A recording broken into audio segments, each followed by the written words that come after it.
ఈ వీడియోలో మనం 8th class Hindi 6th lesson మిత్ర కో పత్ర ఈ పాఠంలోని భాషాంశ్ అనే టాపిక్ చదువుకుందాము.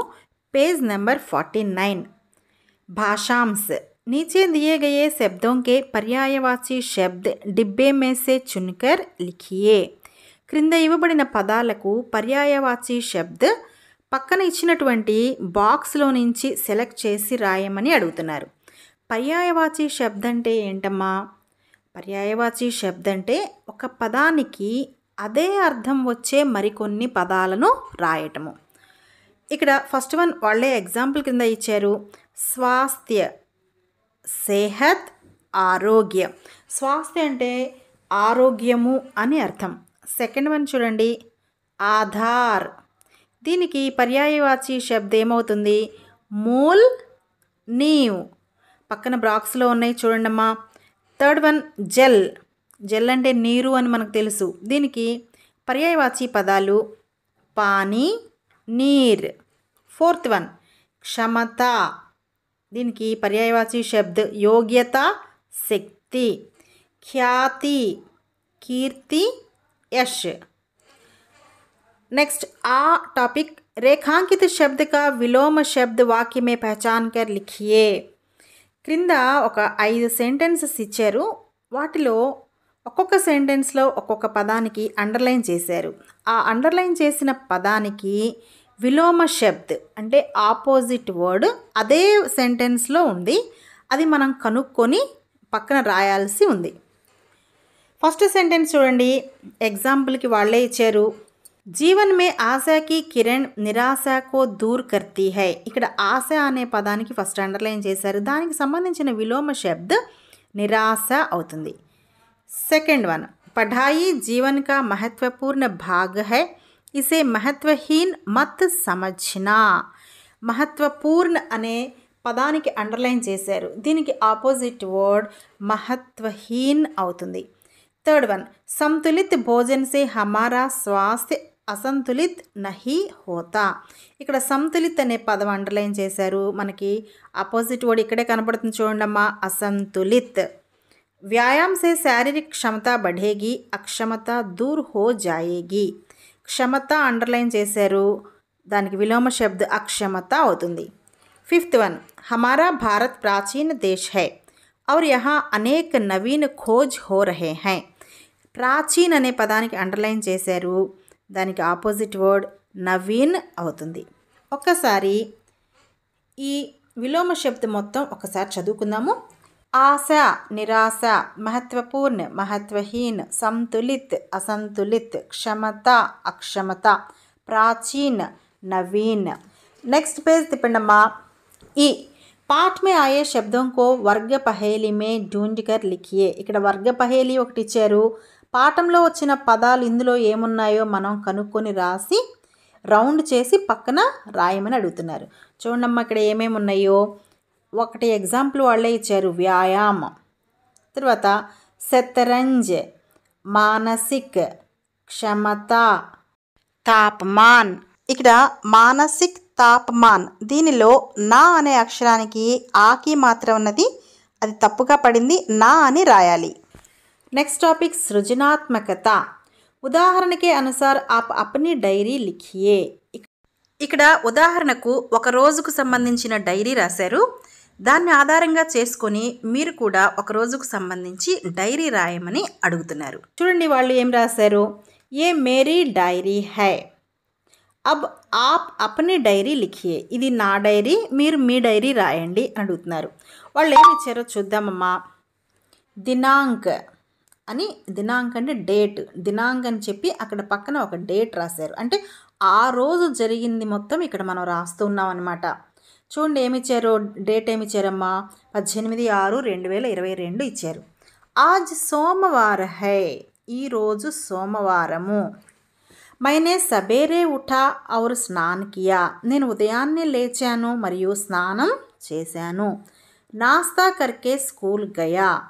టిఫిన్ చేసి అంటే ఉదయం అల్పాహారం తీసుకొని స్కూల్కి వెళ్ళాను. స్కూల్ మే నయే విషయం కో సీఖా. స్కూల్లో కొత్త విషయాలు నేర్చుకున్నాను. షామ్ కో ఘర్ లౌటా. సాయంత్రం ఇంటికి తిరిగి వచ్చాను. మరి మనము ఈరోజు రాస్తున్నాం కాబట్టి డైరీ, ఈరోజు డేట్ వేసుకుందామమ్మా. మనం వాళ్ళలాగే చక్కగా చూడండి, దినాంక్ అని రాసి ఈరోజు డేట్ వేయండి. ఈరోజు డేట్ ఎంతైతే అంత మీరు అక్కడ వేయండి. ఆజ్ అంటే ఈరోజు రాస్తున్నాం కాబట్టి ఈరోజు డేట్ ప్రకారం ఈరోజు డే ఏమవుతుంది?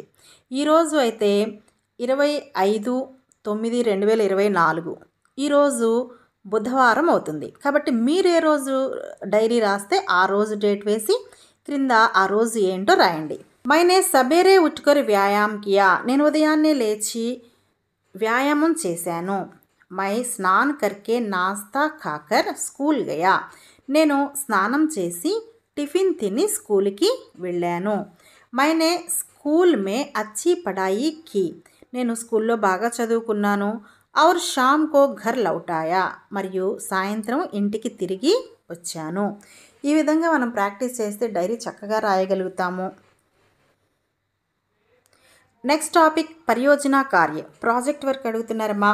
विटामिनों के नाम, मिलने वाले पदार्थों के नाम और उनकी उपयोगिता की तालिका तैयार कीजिए.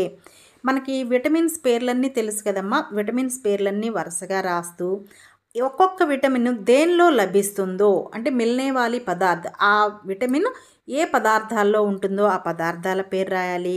మరియు ఆ విటమిన్ వల్ల మనకి ఎలాంటి ఉపయోగం ఉందో కూడా ఒక లైన్లో రాయాలి. ఇది మొత్తం ఒక ట్యాబులర్ ఫామ్లో రాయమని అడుగుతున్నారు. ఇది ప్రాజెక్ట్ వర్క్ కింద ఇచ్చారమ్మా.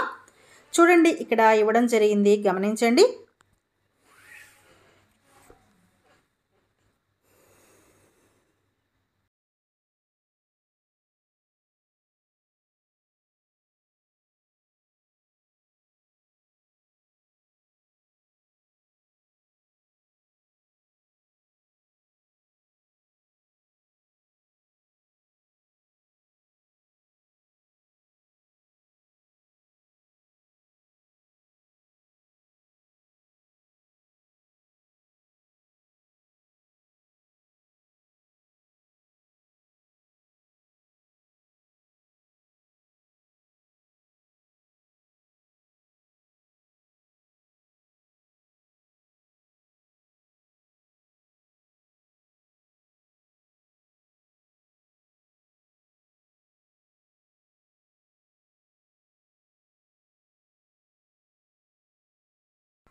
నెక్స్ట్ టాపిక్ వ్యాకరణాంశ్. ఈ లెసన్లో మనం క్రియా విశేషణం గురించి చదువుకోబోతున్నాము. ఇంతకుముందు ఉన్న లెసన్స్లో మనం భాషాభేదైనటువంటి సంజ్ఞ, సర్వనాం, విశేషణ్, క్రియ ఈ 4 టాపిక్స్ కంప్లీట్ చేసుకున్నాము. క్రియా విశేషణ అనేది 5వ టాపిక్. మరి దీన్ని ఈ లెసన్లో చూద్దాము. ఇక్కడ 5 సెంటెన్సెస్ ఇచ్చారు. ఫస్ట్ చూడండి, మై యహా కుశల్ హూ, నేను ఇక్కడ బాగున్నాను. తుమ్హారీ పడాయి అచ్చీ తరహ చల్ రహీ హోగి, నీ చదువు బాగా కొనసాగాలి. శరీర్ మే రక్త సంచార్ ఠీక్ రహతా హై, శరీరంలో రక్త ప్రసరణ బాగుంటుంది. ఐసే సమయ మే సావధాన్ రహనా చాహియే, అలాంటి సమయంలో జాగ్రత్తగా ఉండాలి. ఆజ్కల్ యోగాభ్యాస్ కో భీ అధిక మహత్వ దియా జా రహా హై, ఈ రోజుల్లో యోగాభ్యాసాలకు కూడా ఎక్కువ ఇంపార్టెన్స్ ఇస్తున్నారు. ఇక్కడ ఈ సెంటెన్స్లో గమనించినట్లయితే ఒక్కొక్క సెంటెన్స్లో ఒక్కొక్క పదము పెద్ద అక్షరాలుగా రాశారు. ఫస్ట్ సెంటెన్స్ చూడండి, యహా. సెకండ్, అచ్చీ తరహ్, ఠీక్, ఐసే, ఆజ్కల్. మరి క్రింద ఏం రాశారో ఒకసారి చూద్దాం. ఊపర్ దియే గయే వాక్యం మే, పైన ఇవ్వబడినటువంటి వాక్యాలలో యహా, అచ్చీ తరహ్, ఠీక్, ఐసే और आजकल जैसे शब्द క్రియా కి విశేషత బతాతే హై. మరి ఈ పదాలన్నీ కూడా ఆ వాక్యంలో ఉన్న క్రియ యొక్క విశేషతను తెలియచేస్తూ ఉన్నాయి. క్రియా కి విశేషత బతానే వాలే శబ్దం కో క్రియా విశేషణ్ కహతే హై. మరి క్రియ యొక్క విశేషతను తెలియచేసే పదాలను క్రియా విశేషణ పదాలు అంటారు. మరి ఎలా విశేషతను తెలియచేస్తున్నాయో ఒకసారి క్లారిటీగా చూద్దాము. ఇక్కడ ఫస్ట్ సెంటెన్స్ చూడండి అమ్మా, మై యహా కుశల్ హూ. ఈ వాక్యంలో హూ అనేది క్రియ, అంటే ఉన్నాను అని అర్థం. మనము క్రియని గనక 4 రకాలైన ప్రశ్నలను అడిగితే ఆ ప్రశ్నలో దేనికైనా సమాధానం వచ్చినట్లయితే ఆ పదము క్రియా విశేషణ పదం అవుతుంది. ఒకసారి చూడండి, క్రియను గనక మనం ఎక్కడ, ఎప్పుడు, ఎంత, ఎలా అంటే కహా ఎక్కడ, కబ్ ఎప్పుడు, కితనే ఎంత, కైసే ఎలా. ఈ ప్రశ్నలతో గనక మనం క్రియని అడిగినట్లయితే, అంటే క్రియని ఇలా ప్రశ్నిస్తే సమాధానం వచ్చే పదమే ఆ వాక్యంలో ఉన్న క్రియా విశేషణ పదం అవుతుంది. ఫస్ట్ సెంటెన్స్లో గమనిద్దాము. మై యహా కుశల్ హూ. హూ అంటే క్రియ అనుకున్నాం కదా, ఉన్నాను.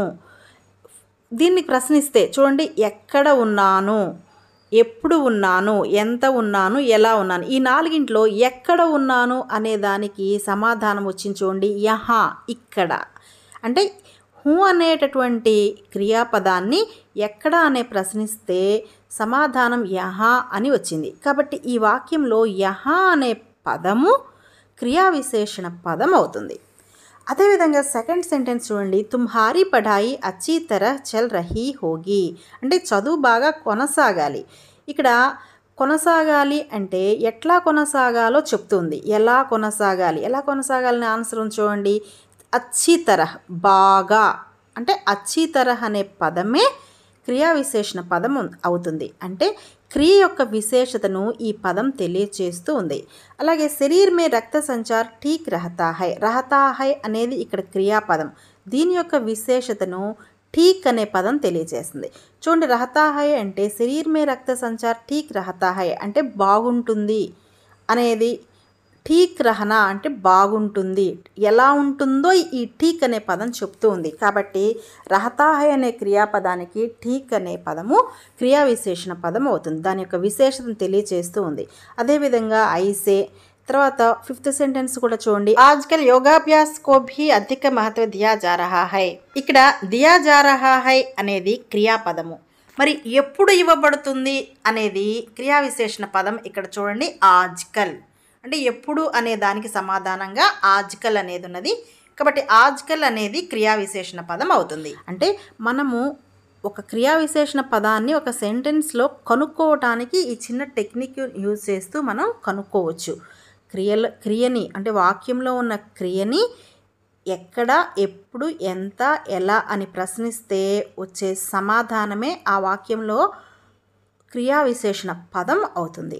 మరి ఇక్కడ చూద్దాము, క్రియా విశేషణ్ కే 4 భేద్ హై. ఇవి 4 రకాలుగా ఉన్నాయి. వే హై, అవేంటంటే స్థానవాచక క్రియా విశేషణ్, కాలవాచక క్రియా విశేషణ్, పరిమాణవాచక క్రియా విశేషణ్, రీతివాచక క్రియా విశేషణ్. వీటి యొక్క పేర్లను బట్టే మనం చెప్పొచ్చు. స్థానవాచక్ అంటే ఎక్కడ అనేది దాన్ని ఇండికేట్ చేస్తూ ఉంది. ఎక్కడ, స్థానం ఎక్కడ అనేది దాని గురించి ఇండికేట్ చేస్తుంది. కాలవాచక్ అంటే ఎప్పుడు, అట్లాగే పరిమాణవాచక్ అంటే ఎంత, అట్లాగే రీతివాచక్ అంటే ఎలా అని ఇండికేట్ చేస్తూ ఉంది. కాబట్టి వీటిని వివరంగా చూద్దాము. జిన్ శబ్దం సే క్రియాకే స్థాన్ కా పతా చల్తా. ఏ పదాలతో అయితే క్రియ యొక్క స్థానం తెలుస్తుందో దాన్ని స్థానవాచక క్రియా విశేషణ అంటారు. ఎగ్జాంపుల్ చూడండి, యహా ఇక్కడ, వహా అక్కడ, నీచే క్రింద, ఊపర్ పైన, ఇలాంటి పదాలు స్థానవాచక క్రియా విశేషణ పదాలు అవుతాయి. నెక్స్ట్ కాలవాచక క్రియా విశేషణ చూడండి, జిన్ శబ్దం సే క్రియాకే సమయ కా పతా చల్తా హై. ఏ పదాలతో అయితే క్రియ యొక్క సమయం తెలుస్తూ ఉంటుందో వాటిని కాలవాచక క్రియా విశేషణ అంటారు. ఉదాహరణ చూడండి, అబ్ ఇప్పుడు, ఆజ్ ఈరోజు, కల్ రేపు లేక నిన్న, సదా ఎల్లప్పుడు, ఇలాంటి పదాలు కాలవాచక క్రియా విశేషణ అవుతాయి. నెక్స్ట్ పరిమాణవాచక క్రియా విశేషణ, జిన్ శబ్దం సే క్రియాకి పరిణామ్కి పతా చల్తా హై. అంటే ఎంత అనేది తెలుస్తుందో ఆ పదాలు పరిమాణవాచక క్రియా విశేషణ అవుతాయి. ఎగ్జాంపుల్ చూడండి, కమ్ అంటే కొంచెము, బహుత్ చాలా, ఇతనా ఇంత, ఉతనా అంత. అదేవిధంగా ఫోర్త్ వన్ చూడండి, రీతివాచక క్రియా విశేషణ, జిన్ శబ్దం సే క్రియాకే హోనేకి రీతి కా పతా చల్తా హై. అంటే ఆ పని జరిగే విధానం కనుక తెలిసినట్లయితే ఆ పదాన్ని తెలియచేసే పదాలను రీతివాచక క్రియా విశేషణ అంటారు. ఎగ్జాంపుల్ చూడండి, ఐసా అంటే అలా, వైసే అలా. చూడండి, ధీరే ధీరే నెమ్మది నెమ్మదిగా, తేజ్ స్పీడ్గా, అంటే ఇట్లాంటి పదాలన్నీ ఎలా జరుగుతుందో పని తెలియచేసే పదాలు. కాబట్టి రీతివాచక క్రియా విశేషణ పదాలు అవుతాయి. నెక్స్ట్ చూడండి, नीचे दिए गए वाक्यों में क्रिया विशेषण शब्दों को रेखांकित कीजिए. ఒక 5 సెంటెన్సెస్ ఇచ్చారు. వీటిలో ఉన్న మరి క్రియా విశేషణ పదాలని మనం కనుక్కోమని అడుగుతున్నారు. రాణి ప్రతిదిన్ పడ్తీ హై. దీనిలో పడ్తీ హై అనేది క్రియాపదం. అంటే పడ్తీ హై అంటే చదువుచున్నది. ఎప్పుడు చదువుతున్నది అంటే ప్రతిదిన్, ప్రతిరోజు. కాబట్టి ప్రతిదిన్ అనే పదము కాలవాచక క్రియా విశేషణ పదం అవుతుంది. సెకండ్ సెంటెన్స్ చూడండి.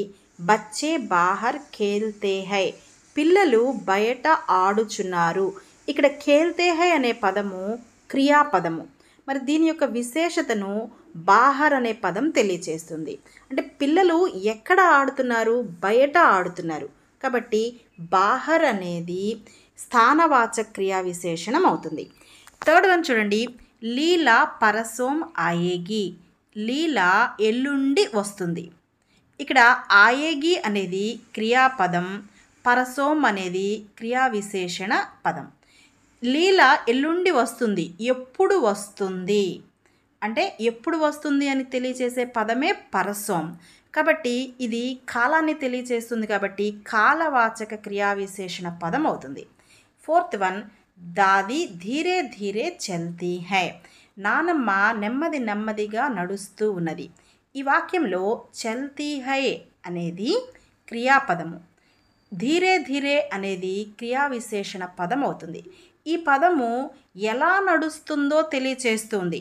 కాబట్టి ఇది రీతివాచక క్రియా విశేషణ పదం అవుతుంది. Fifth sentence. రవి నే లడ్డు ఖూబ్ ఖాయే, రవి లడ్డు బాగా తిన్నాడు. ఇక్కడ ఖాయే అనే పదము క్రియాపదం అవుతుంది. మరి దీని యొక్క విశేషతను తెలియజేసే పదము ఖూబ్. ఎలా తిన్నాడు? బాగా తిన్నాడు, ఖూబ్. కాబట్టి ఈ పదము ఖూబ్ అనే పదము క్రియా విశేషణ పదం. ఎలాగో తెలియచేస్తుంది కాబట్టి ఇది రీతివాచక క్రియా విశేషణ పదం అవుతుంది. Next page. క్యా ఆప్ జాన్తే హై, మీకు తెలుసా. సంతులిత భోజన కే లియే చాహియే. ఇక్కడ పౌష్టిక ఆహారానికి కావాల్సినటువంటి పదార్థాలన్నీ పర్సంటేజెస్లో ఇచ్చారమ్మా. సంతులిత భోజనం అంటే మనకి తెలుసు, ఆరోగ్యంగా ఉండడానికి బ్యాలెన్సింగ్గా ఏ డైట్ తీసుకోవాలి అంటే అన్ని పోషక తత్వాలు ఉండే విధంగా ఎలాంటి భోజనాన్ని తీసుకోవాలి. చూడండి మరి ఏ ఏ పదార్థాలు దీని కిందకి వస్తాయో ఇక్కడ పిక్చర్ కూడా ఇచ్చారు. సబ్జియా 40%, అనాజ్ 25%, ప్రోభోజిన్ 25%, ఫల్ 10%. చూడండి పిక్చర్లో చూడండి. 10% ఫ్రూట్స్ తినాలంట, 40% కూరగాయలు, 25% ధాన్యాలు, 25% ఇక్కడ ఎగ్, అలాగే ఫిష్, ఇట్లా నాన్ వెజ్కి సంబంధించిన ఐటమ్స్ కొన్ని ఇక్కడ ఇచ్చారు. కాబట్టి ఆరోగ్యంగా ఉండాలి అంటే పౌష్టిక భోజనం తీసుకోవటం చాలా అవసరం.